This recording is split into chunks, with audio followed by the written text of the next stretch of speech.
Assalamualaikum warahmatullahi wabarakatuh. Alhamdulillahi rabbil alamin. Wassalatu wassalamu ala asrafil anbiya'i wal mursalin wa ala alihi wa ashabihi ajma'in, amma ba'd. Kaum muslimin dan muslimat yang insyaallah senantiasa di bawah lindungan Allah Subhanahu wa taala. Salah satu penyebab rusaknya amal seseorang ketika seseorang itu mempunyai penyakit hati yang disebut dengan riya. Oleh karena itu, mari kita introspeksi diri kita masing-masing. Apakah selama ini kita beribadah semata-mata mengharapkan ridha Allah, atau justru sebaliknya kita beribadah karena mengharapkan pujian dari orang lain? Kalau kita melakukan amal ibadah tetapi masih mengharapkan pujian dari sesama manusia, maka sungguh amat merugilah kita. Sehingga Rasulullah SAW menjelaskan tentang bagaimana keadaan orang yang ketika masih hidup di dunia senantiasa melakukan amal soleh, amal kebaikan, tetapi tidak dibarengi dengan keikhlasan. Maka digambarkan oleh Rasulullah tentang keadaan mereka pada hari kiamat nanti. Rasulullah SAW bersabda, "Inna awwalan nasi yuqda yaumal qiyamati alaihi."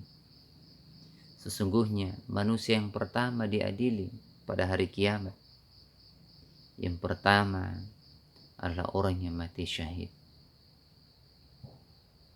Orang yang mati syahid itu didatangkan pada hari kiamat, lalu diperlihatkan seluruh kenikmatan-kenikmatan yang telah diberikan semasa hidupnya. Lalu Allah pun bertanya kepadanya, "Fama amilta fiha?" Amalan apa yang telah engkau lakukan dengan segala kenikmatan-kenikmatan yang telah kuberikan kepadamu?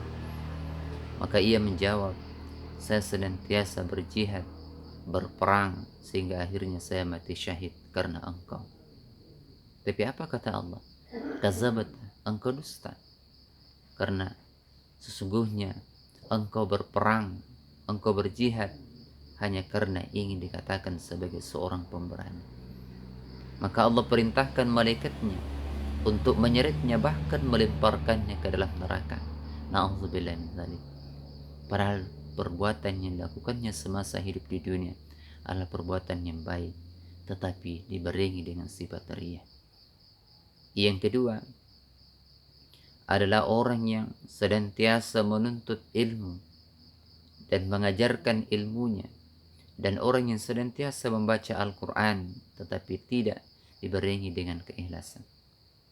Maka pada hari kiamat nanti didatangkan oleh Allah, lalu diperlihatkan seluruh kenikmatan-kenikmatan yang telah diberikan semasa hidupnya.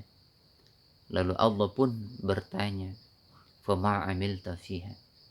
Amalan apa yang telah engkau lakukan dengan segala kenikmatan yang telah kuberikan kepadamu? Maka ia pun menjawab, "Saya senantiasa menuntut ilmu dan mengajarkannya karena engkau. Saya senantiasa membaca Al-Quran karena engkau." Apa kata Allah? "Kadzabta, engkau dusta. Engkau bohong. Engkau menuntut ilmu dan mengajarkan ilmu hanya karena dikatakan sebagai alimun, orang yang berilmu. Engkau membaca Al-Quran hanya karena ingin dikatakan sebagai qori dan qori'ah, atau orang yang pandai membaca Al-Quran."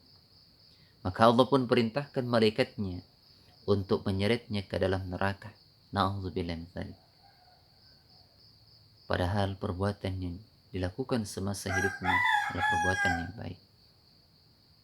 Oleh karena itu berhati-hatilah kita, jangan sampai setiap melakukan ibadah, termasuk melaksanakan sholat, tapi masih mengharapkan pujian dari orang lain. Ataupun sementara membaca Al-Quran, tetapi masih sering membicarakannya, masih sering menyebarkannya kepada orang lain. Misalnya dalam bulan Ramadan, selalu mengatakan, "Alhamdulillah, saya sudah 2 kali hatam Al-Quran." Alhamdulillah sampai 4 kali dalam bulan Ramadan.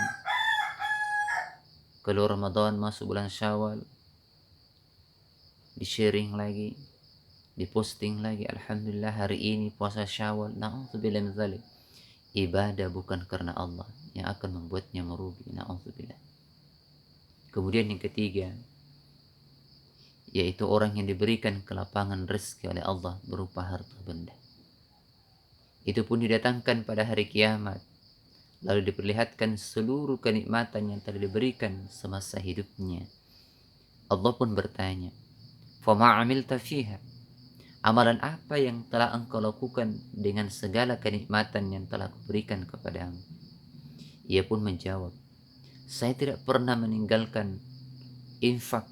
Saya tidak pernah lupa untuk berinfak semata-mata karena engkau. Tapi apa kata Allah? Kadzabta. Engkau dusta. Engkau bohong.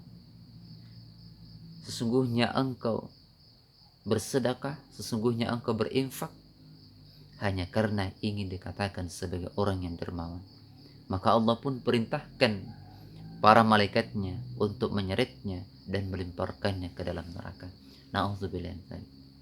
Oleh karena itu, mari kita senantiasa berdoa kepada Allah agar supaya kita beribadah hanya semata-mata karena Allah. Berdoalah kita kepada Allah agar dijauhkan dari sifat riya ini, supaya kita tidak rugi dalam melaksanakan amal ibadah. Inilah yang sampai saya sampaikan. Billahi fissabil haq, fastabiqul khairat. Assalamualaikum warahmatullahi wabarakatuh.